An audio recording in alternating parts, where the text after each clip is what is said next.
Very proud movie. ఇలాంటి movie ఎప్పుడో ఒకసారి వచ్చు, అలా వస్తుంది. చాలా ఇంటెన్సిటీగా పర్ఫామ్ చేయడానికి మంచి అవకాశం దొరికింది. మా డైరెక్టర్ గారికి చాలా థ్యాంక్స్ అండి. నట చక్రవర్తి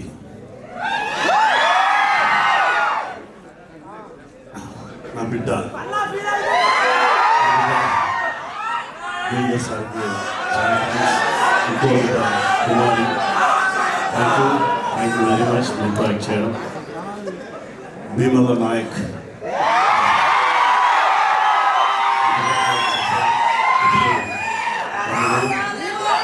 సార్ ప్రొడక్షన్లో sir, thank you sir, thank you very much sir, thank you. తమ్ముడు ఇంకా చాలా ఉంది మాట్లాడడానికి. November 14th మాట్లాడాను, వచ్చి వెయిట్ చేయండి. Okay, thank you guys, thank you. Film చూడండి, ఫ్యామిలీతో చూడండి. Thank you very much.